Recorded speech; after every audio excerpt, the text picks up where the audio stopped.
o Salmo 19 para nossa meditação. Os céus proclamam a glória de Deus e o firmamento anuncia as obras das suas mãos. Um dia declara isso a outro dia e uma noite revela conhecimento a outra noite. Sem discurso nem palavras não se ouve a sua voz, mas sua voz se faz ouvir por toda a terra e suas palavras até os confins do mundo.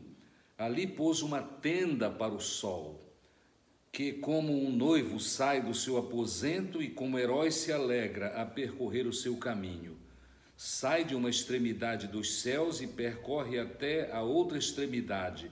Nada se esconde ao seu calor. A lei do Senhor é perfeita e restaura a alma. O testemunho do Senhor é fiel e dá sabedoria aos simples. Os preceitos do Senhor são retos e alegram o coração. O mandamento do Senhor é puro e ilumina os olhos. O temor do Senhor é limpo e permanece para sempre. Os juízos do Senhor são verdadeiros e inteiramente justos.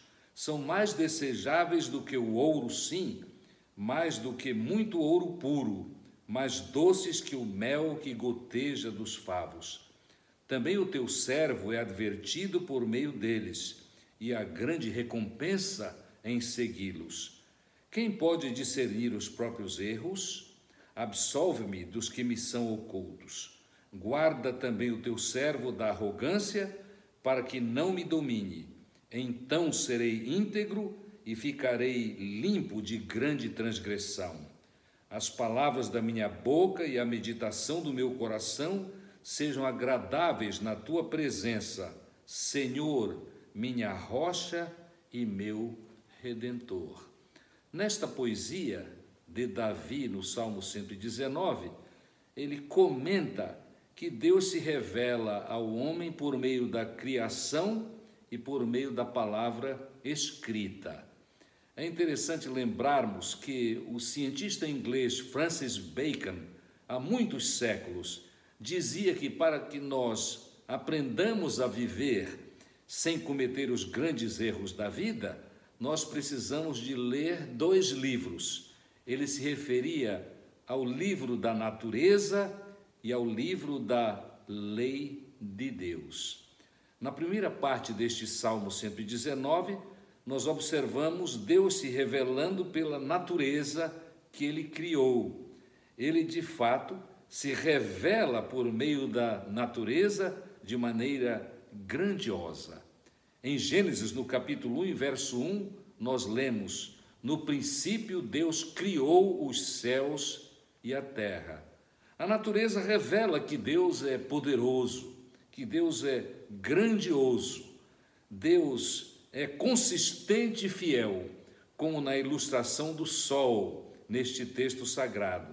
O sol aparece todos os dias e aquece todos na terra. O universo todo está nas mãos de Deus.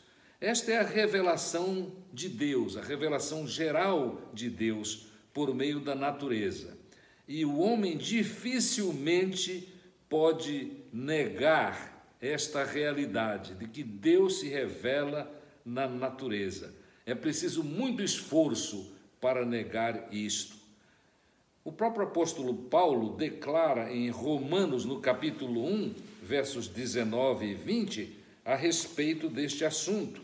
Eu quero ler o texto que é bem direto a respeito de como Deus se revela na natureza.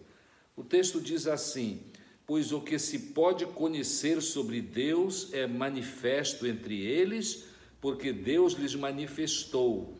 Pois os seus atributos invisíveis, seu eterno poder e divindade, são vistos claramente desde a criação do mundo e percebidos mediante as coisas criadas, de modo que esses homens são indesculpáveis, porque mesmo tendo conhecido a Deus, não o glorificaram como Deus, nem lhe deram graças.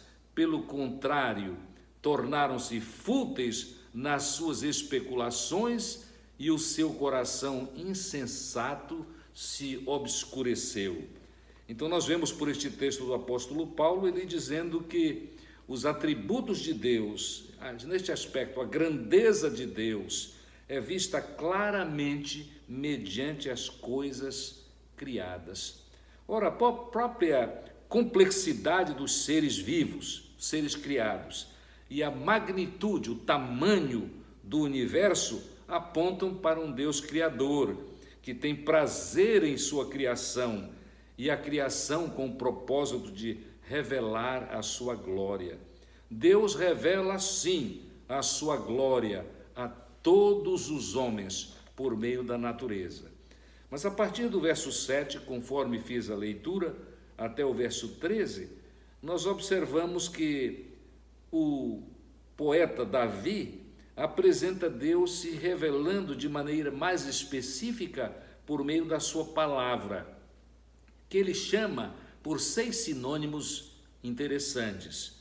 Ele fala na lei, no testemunho, nos preceitos, nos mandamentos, no temor e nos juízos. O homem deve ouvir a revelação específica de Deus na sua palavra. O próprio texto, o Salmo 19, nos diz que assim deve ser feito. Nós devemos ouvir e obedecer a palavra de Deus, porque ela dá sabedoria, ela dá alegria, ela restaura a nossa alma e ela ilumina as nossas mentes. Então, é desejável obedecer a palavra, porque a palavra adverte, recompensa e orienta para uma vida que realmente glorifica ao Senhor. O mesmo apóstolo Paulo, em sua carta a Timóteo, no capítulo 3 e no verso 16, sobre o mesmo tema, diz assim: toda a Escritura é divinamente inspirada e proveitosa para ensinar, para repreender, para corrigir, para instruir em justiça, a fim de que o homem de Deus tenha capacidade e pleno preparo para realizar toda a boa obra. Então é muito importante reconhecermos isto, reconhecermos que a palavra de Deus nos orienta e nos ajuda especialmente a reconhecer o pecado e a reconhecer a cura para o pecado quando nos aproximamos de Deus, desejando e buscando o seu perdão.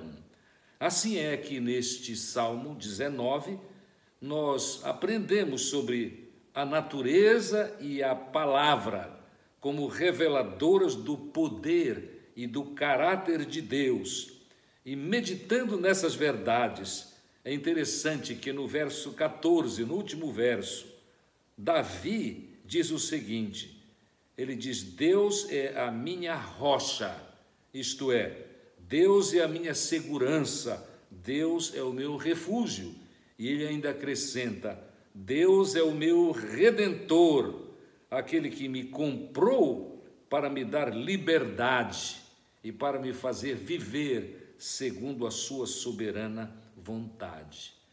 Devemos reconhecer que Deus hoje continua sendo rocha e salvação para todo ser humano que nele confia, e que, agradecido, se entrega pela fé à revelação completa de Deus em Jesus Cristo, o único Salvador. Ele nos comprou com o seu grande sacrifício. Por outro lado, a natureza, sim, nos mostra como Deus é grande, é poderoso, é sábio. E a palavra, sem dúvida alguma, nos ajuda a reconhecermos que precisamos nos reconciliar com Deus, viver para a glorificação do seu nome. Para isso, temos de fazer como Davi. Devemos declarar Deus como nossa segurança e como nossa única fonte de salvação. Que no decorrer da nossa vida nós levemos a sério esta instrução da palavra de Deus. Amém.